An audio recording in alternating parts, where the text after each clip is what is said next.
Hello, I'm KillPo1, and welcome to another Forever Winter video. This video is for anyone who is interested or just got started in the Forever Winter, and want a brief introduction to the game and the various different areas within your home base, the Innards, along with lastly a few tips. Let's go ahead and get started with a brief overview of what is the Forever Winter. The Forever Winter is a PvE extraction shooter, similar to Escape from Tarkov, Marauders, and Hunt Showdown.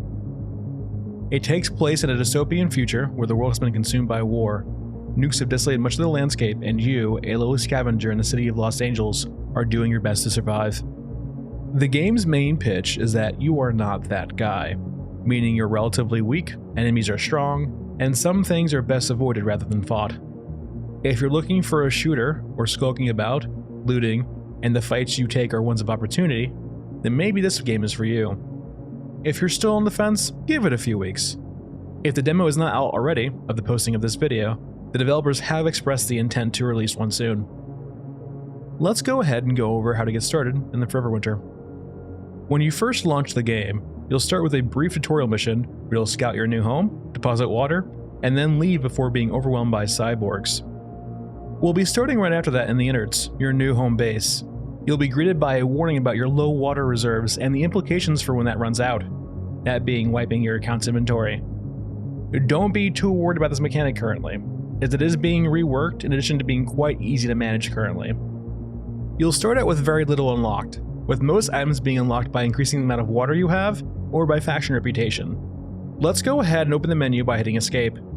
At the very top we can see the different tabs: quests, squads, regions, vendors, characters, combat loadout, and ready room. First we'll go over the quest tab and work our way across the top. On the quest tab it will be quite barren. After you complete the 4 introductory quests for scavengers, the rest of the factions will be available. The most problematic of these quests is the Friends in Hostile Places quest, which will require you to collect 3 European drone parts. These can be acquired by interacting with the wrecks of destroyed European drones seen here. It's up to you if you want to eliminate them yourself or wait for others to do it for you. These can generally be found quite easily on Scorched Enclave, Ashen Mesa, or Mech Trenches. Though considering your last quest to unlock all of the factions will be Time to Fly, I recommend getting accustomed to Ashen Mesa. If you're ever feeling lost on a map or a quest and want some additional help, down in the description below will be a spreadsheet that may be able to assist you. After completing the last introduction quest, Time to Fly, you'll now have access to all 4 factions. These being the Scavs, semi-nomadic scavengers just looking to survive; Eurasia, a high-tech faction using enslaved cyborgs; Eureska, a faction favoring late Soviet weaponry, heavy armor, and a penchant for biomechanics; and lastly Europa, a mostly conventional faction leaning heavily into their large manpower reserves. Starting out, your reputation will be quite low with all of these factions, though as you progress, complete tasks, and more importantly eliminate faction units, your reputation will wax and wane between all of these factions, though eventually you will be able to max all of them out. The only real purpose of this reputation at the moment is to both unlock certain levels in vendors, which we'll go over shortly, and to unlock spawn points on maps. The next tab is the Squads tab. Here you can see other players with open lobbies, and your own lobby and its status. At the time of writing, this will often set you to the public mode, so if you don't want any randoms joining, you should go ahead and select invite only. If you do join others, be mindful, as they might not have been aware of this lobby status, and you might get kicked. While there isn't direct player-to-player trading supported in-game, one way you can move guns between different players is by using the donation box in your Innards, dropping items inside, which then makes them available to other players. The regions map is how you'll be selecting which map to play. This is straightforward, with the only real thing to pay attention to is making sure you have selected Change Entry Point in the bottom right, and make sure you have selected a good entry point. Let's go ahead and do a quick overview of each map. Scorched Enclave, a small map containing a set of fortifications with numerous fights in and around them. Quite good for beginners. I prefer the graveyard spawn. Elephant Mausoleum, one of the most beautiful maps currently in the game, though it has a high number of aggressive units, making it not easy for newer players. The only spawn point you'll have access to is probably one of the hardest spawns also, being pipes. My preferred spawn is the Ruin spawn. Mech Trenches, a small map with long lanes and many indoor areas. Mostly infantry with the occasional small mech called an XO, or medium mech. This map is pretty easy once you know the layout, and my preferred spawn is the elevator spawn. Scrapyard Nexus. This is the smallest map currently and is quite hard, often resulting in endless gunfights, and it's not beginner friendly. There is only one spawn on this map, and it happens to also be where you'll exfil from. Ashen Mesa. One of the largest maps in the game, this map can be daunting for the same reasons as Elephant Mausoleum, having a large amount of units that can be aggressive. Staying around the perimeter and staying away from the bunker is advised. I prefer the city ruin spawn, and will often try and extract across the chain bridge. Let's go ahead and move over to vendors. The next tab are our vendors. There are currently 7 of these in the game. Grillo, the European vendor, who unlocks when you have blood and water. Aramaki, the Eurasian and de facto Eureka vendor, who unlocks when you have 4 water. Heisenberg, your local doctor who will sell you medical equipment. Bundleton, who will sell you new rigs and rig upgrades, which you'll unlock at 16 water. Charles, who will sell you recruits, which are essentially just AI companions that you can bring in raid. They're a bit derpy, but can be fun to use. And lastly, Bunko, who will sell you every type of ammo in the game, just in very small quantities. Selecting any of these traders and you'll notice a few things. First and foremost, you'll notice the items they sell. On the top right of that, you'll see the filter for reputation level. When you unlock these traders, you'll still most likely be reputation level 1, which you can see in the bar under the trader's portrait. This will be red for 1, yellow for 2, and green for 3. As you level up your reputation with each faction, these vendors will sell you more and more items, while also giving you discounts. The only exception to reputation unlocks being weapon-specific upgrades, which also require the gun's experience to be high enough. On the left-hand side of the items, you'll see a bar allowing you to filter or select a certain page to purchase items. From selecting these, you can access different parts or attachments for weapons, such as optics, silencers, barrel upgrades, and more.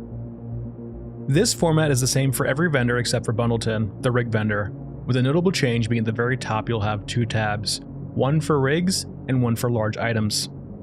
These large items can be quite useful for a new player, and I personally would recommend, once you have enough water, to start bringing in tactical cameras, as they are very useful for learning maps, finding single units for quests, and avoiding combat when needed. One way to gain reputation with factions and to make some money is to sell items to the vendors. You can easily justify all the casualties you caused last raid to that vendor's faction by just selling him some of the loot you acquired from those poor souls. Grillo always needs his cut. Let's go over to the character screen now. The character screen is where you can select from 5, soon to be 6 current characters in the game. These characters can differ in their health, speed, weapons they can wield, rigs they can use, and their skill trees, though the skill trees are a bit rudimentary for now. Before we dive into each character, let's talk about the current leveling up system in the game, the Prestige system. Currently, each character has 25 Prestige levels.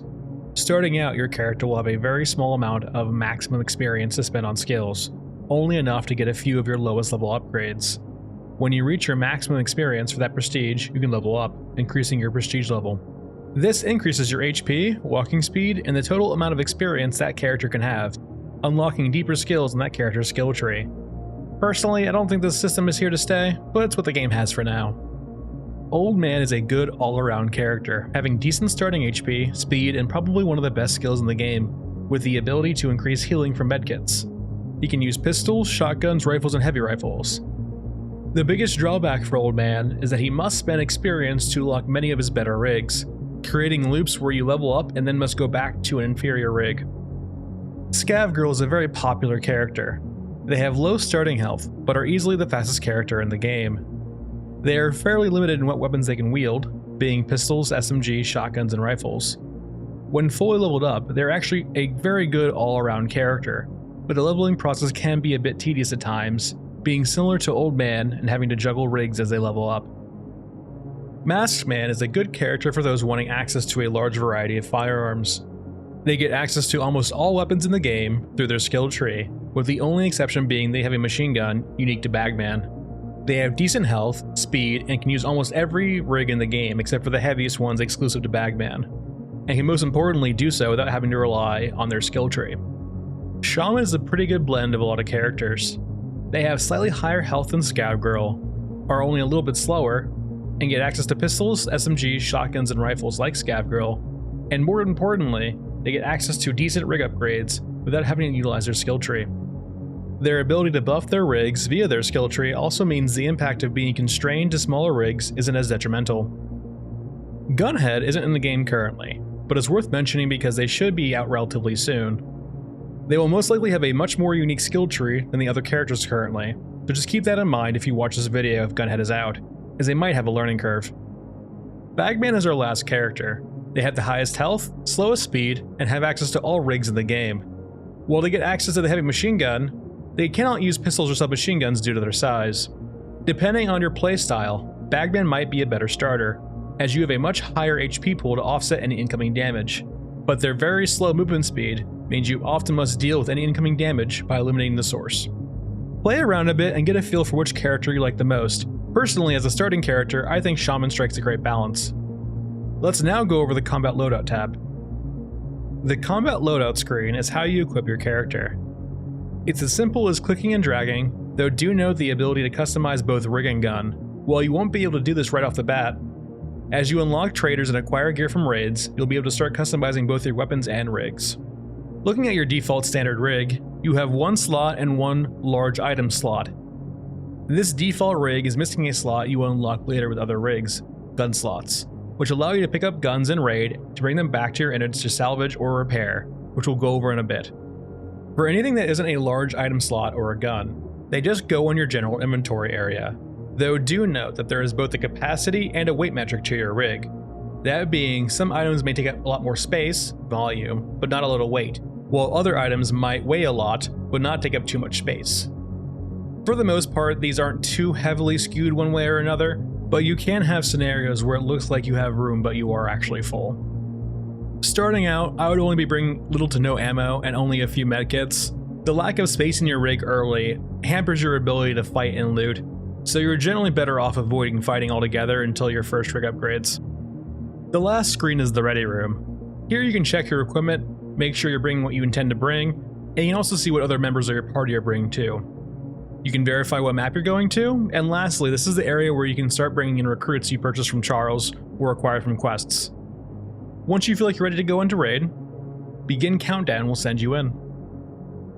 Your first raids on Scorched Enclave will be a bit hectic. The map can get very busy with the AI fighting. The biggest rule of thumb I can recommend is that as long as the AI is shooting at someone else, they will very often ignore you, even if you are close. On Scorched Enclave, the inside of the concrete fortifications are your best areas to find water, and you either sneakily or quickly head into one, grab the water, and leave before being noticed. Don't feel discouraged from experimenting and finding out the limits though. Death in this game is very forgiving at the moment, especially if you're going in with little to no equipment. Once you're full, it's time to head to the extract. If you spawn at the graveyard of Scorched Enclave, this will be in the pipes at the far side of the fortifications.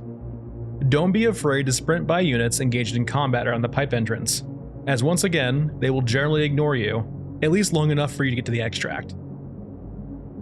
Now, with your first raid complete, let me go over some additional tips for newer players. Tip 1. Silencers. Silencers and one-shot kills are king. Shooting without a silencer will bring everyone nearby to investigate if they aren't fighting, and will aggro the unit and the squad that unit is attached to when you hit them. When shooting someone with a silencer, it will only aggro that squad, and no one else nearby will be notified and begin investigating. Better yet, if you one-shot kill someone, say with a headshot, the squad they're a part of won't even aggro, they'll just investigate. These few things will help you manage what you're fighting greatly, and will stop you from being overwhelmed. You can get rifle silencers after unlocking Grillo, and equip the silencer muzzle upgrades to your AK or M4. Tip 2. Tactical cameras. Tactical cameras are great for learning. Once you feel like you have a good amount of water, or you have a better rig, invest in a tactical camera for your large item slot. This equipment lets you see units and containers through walls, helping you learn both the AI patrols and the container spawns for maps easily. Be careful though, as there are a few units that do not show up on the camera. Alt ADSing. Many guns right now in the game have poorly aligned sights when using traditional ADS. Using the Alt key, you'll bring your camera in and it will change your ADS behavior from being down sights to over the shoulder. This is by far more accurate in a lot of circumstances and can make certain guns that are hard to use or unusable in ADS much better. Tip 4. Picking up and repairing weapons. If you're fighting an enemy who's using a weapon that you want to use, and you have a gunrunner rig equipped, You can pick up the destroyed or disabled gun off the ground to bring them back to your innards. When you move a disabled gun from your rig into your inventory, it will be repaired and moved to your weapon inventory. For destroyed guns, what you can do is bring those destroyed guns back into raid, and by doing so, they'll go from being destroyed to disabled, effectively repairing them. Extracting with these now disabled guns and moving them back into your inventory will let you use them. Tip 5. The stagger mechanic. The stagger mechanic is both insanely strong to utilize and not be a victim of. Typically, shotguns in close range, snipers, grenade launchers, and vehicles that are one-shotting you inflict stagger. Any units with these weapons should either be given a wide berth or eliminated quickly, especially snipers who have a knack for shooting you for no reason.